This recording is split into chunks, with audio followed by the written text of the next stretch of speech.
শুরুতেই বিপত্তি। সারদা কাণ্ডের পর রাজ্য সরকারের নিজস্ব সঞ্চয় প্রকল্প সেফ সেভিংস স্কিম চালু করার কথা ঘোষণা করেছিলেন মুখ্যমন্ত্রী, কিন্তু 6 নভেম্বর আনুষ্ঠানিকভাবে প্রকল্প চালুর আগেই বাধা।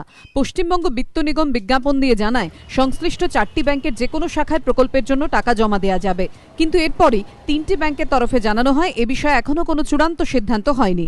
মুখ্যমন্ত্রী জানিয়েছিলেন এই প্রকল্পে 1 থেকে 5 বছর পর্যন্ত টাকা রাখা যাবে। State bank, United bank, UCO bank এবং এলাহাবাদ ব্যাংকের মাধ্যমে টাকা জমা এবং ফেরত দেওয়া হবে।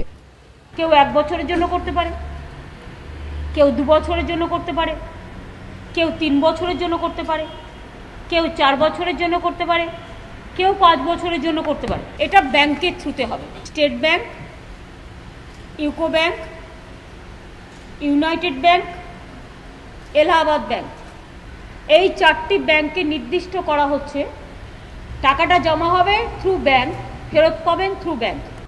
কিন্তু বিত্ত নিগম বিজ্ঞাপন দেওয়ার পর এলাহাবাদ ব্যাংক কর্তৃপক্ষ জানিয়েছে এই প্রকল্পের জন্য টাকা জমা নেওয়া হবে না। ব্যাংককে না জানিয়ে বিজ্ঞাপনে এলাহাবাদ ব্যাংকের নাম উল্লেখ করেছে সরকার। স্টেট ব্যাংক কর্তৃপক্ষের বক্তব্য, এই প্রকল্পের ব্যাপারে সংশ্লিষ্ট কর্তৃপক্ষের সঙ্গে কথা চলছে, তবে কোনো চূড়ান্ত সিদ্ধান্ত হয়নি। ইউকো ব্যাংক কর্তৃপক্ষের প্রশ্ন, প্রকল্পের টাকা জমা নেওয়ার পরিষেবা দেওয়ার জন্য ব্যাংকে আর্থিক সুবিধা পাবে। বিত্ত নিগম ইউনাইটেড ব্যাংকের সঙ্গে আলোচনা চূড়ান্ত হয়ে গিয়েছে বলে দাবি করলেও ব্যাংক কর্তৃপক্ষ জানিয়েছে বিত্ত নিগমের সঙ্গে কথা হয়েছে, তবে ওই প্রকল্পে সরাসরি টাকা জমা নেওয়া হবে না। কেউ যদি ব্যাংকে সেভিংস অ্যাকাউন্ট খুলে তারপর ওই প্রকল্পে টাকা স্থানান্তরিত করতে বলেন, তাহলে ওই টাকা প্রকল্পের অ্যাকাউন্টে পাঠানো হবে। প্রশ্ন উঠছে, তাহলে তড়িঘড়ি কেন বিজ্ঞাপন দিল বিত্ত নিগম? অর্থমন্ত্রী অমিত মিত্রের বক্তব্য, স্টেট লেভেল ব্যাংকার্স কমিটির শেষ বৈঠকে প্রকল্প নিয়ে আলোচনা হয়।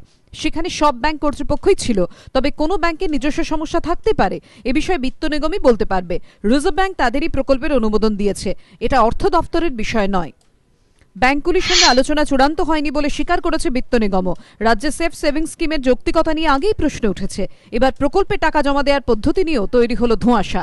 রাজ্যের দাবি, চেক মারফত এজেন্টদের মাধ্যমে বিপুল পরিমাণ টাকা জমা পড়েছে প্রকল্পে, কিন্তু সংশ্লিষ্ট মহলের মতে ধোঁয়াশা না কাটা পর্যন্ত প্রকল্পের ভবিষ্যৎ এক কথায় অনিশ্চিত।